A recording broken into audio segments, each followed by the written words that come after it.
Would they have the same deterrent effect in the criminal mind, do you think, Doctor? I don't think so. I mean, there is a lot of people who've said that making executions and seeing things like this has very little deterrent effect. But on the ground, if you like, it's fairly clear that publicly seeing something like that, and particularly being part of the spectacle, because this is the most difficult, most undignified thing that could ever happen to you, and you're doing it in public. So it's double. You are dying painfully, but you're also being subject to public humiliation at the same time. So that has a big deterrent effect, because people have pride, even if they are going to die. And I suppose there's also, you've mentioned the fact of the word gala, which I never knew came from the gallows. There's a sense in which it's almost, which is a bit appropriate for being here, almost a theatrical experience. It is, and oddly enough, people who are actually, on death row do seem to go into some kind of an act. It's as if they're almost looking down on themselves. They've already passed on, it's already happened, and they're now just sorting out the pieces in a very logical way. It may be part of this resignation process, but it is very odd that these people do become very coherent, almost like actors going through the motions, rather than, as you'd expect, screaming, shouting, resisting, being extremely anxious. They seem to go calm, and they seem to sort of accept the process, which is odd. And the third point of this triangle, of course, we have the public watching it, we have the victim of the execution, and we have the hangman, the executioner. What kind of psychological damage must that inflict on somebody over a period of time to be taking human life as a living? It seems to be taken professionally. I mean, probably the most famous of all was Albert Pierpoint. And I've looked at Pierpoint's history and how he handled things, and he was extremely efficient at doing this job. And to be honest, one of the major things when someone is in that situation, about to be executed, they resign and they hand over control to the executioner. And that person must be very commanding, must be very kind of forthright, and sweep them off their feet, if you like, and take control and take charge and take responsibility. That is their role, and he did it extremely well, and is a good example of one. Fascinating as ever. Thank you very much, Dr. David Holmes from Manchester Metropolitan University. Let's find out what you are seeing and sensing via the webcams. This is our most technically ambitious, most haunted live ever, so we need your help, and here's Julian Clegg. Julian. Thanks, Paul. Well, needless to say, it's been an extraordinary week. Dozens of webcams have been active right the way through the last 8 nights, and tonight is no exception. We'll look at the webcams in a few moments' time. Lots of stories about the Winter Gardens, and we'd like more, so if you've worked here or you've been here and you've experienced anything, get in touch via the website, because that really is valuable. And during the seance, we've been out and about, actually, after the seance, talking to audience members about what they experienced. And we've had many experiences in the audience all the way through the week whilst we've been here. Tonight, though, during the seance, Joe and Tom saw a walking shadow. They're in the audience tonight. Mark saw a Victorian male spirit. Helen saw a man in green. And in the circle, everyone suddenly felt very cold during the seance. Very good responses. Thank you in the audience for that. Now let's go through the webcams, which are here in the Winter Gardens in Morecambe. Webcam 1, the ladies' toilet. Stephen Worthing saw a faint object dressed in black move past the window very slowly, stopped and suddenly disappeared.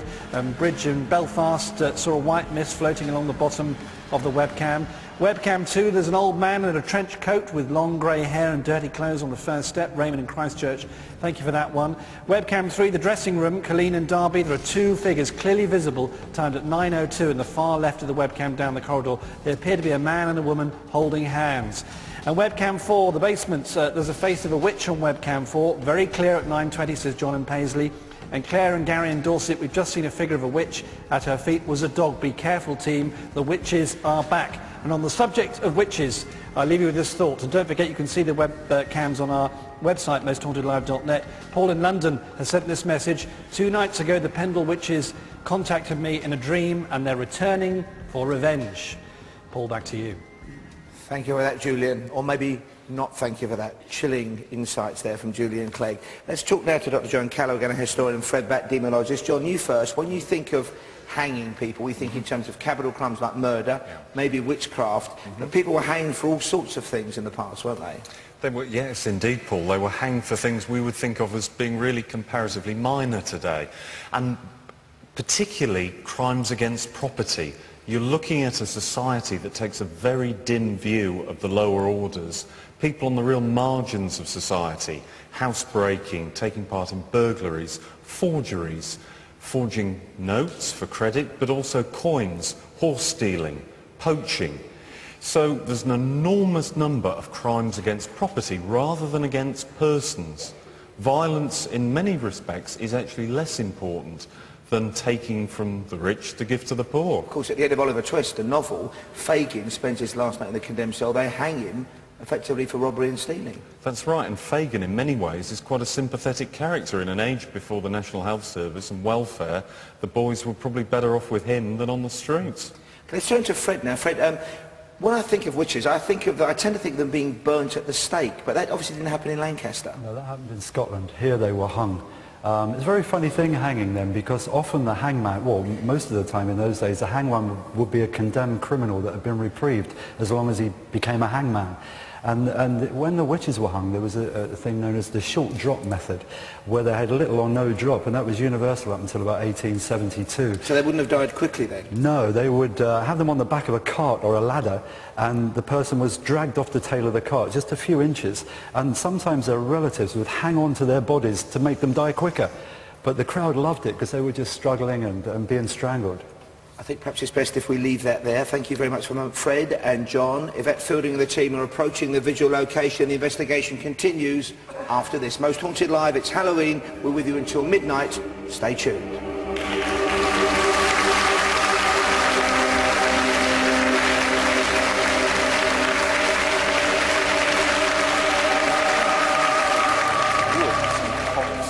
And there's something about the place that makes me feel very, very uneasy.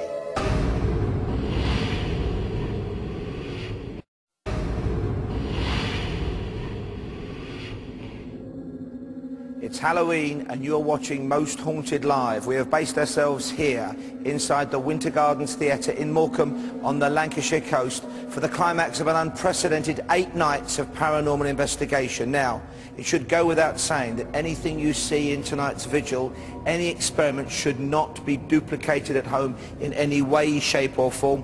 Also, every investigation is carried out under strict health and safety guidelines. Please do not attempt to replicate anything you see tonight. This investigation, running for 8 nights, has been called 8 Faces of Evil, and every night we have encountered a sinister spirit, a presence, a manifestation, call it what you will. And for each of those manifestations, our psychic artist Brian Shepherd has visited the vigil location and prepared a sometimes disturbing piece of psychic art.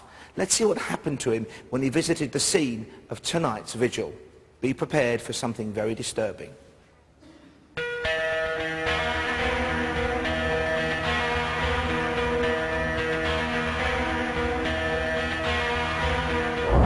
We've come to some sort of wood, some copse, whatever, some waste ground. And there's something about the place that makes me feel very, very uneasy. I felt on the way here, just down the lane, that I was being led into something that we shouldn't, I don't know, we shouldn't be getting involved in. I smell smoke. Something else is in my mind, something that suggests hanging, frankly. There's something about the future. Something's planned here that I'm very, very uneasy about. What I'm feeling now is a sense of the perpetrator of the crimes that happened in this place, an executioner. So I'm going to go on a bit now and see if, see what we can come up with in terms of a visual regarding, a person. I firmly believe that this indeed was, a hangman of the day, of the time, someone who not just did a job, but actually enjoyed it.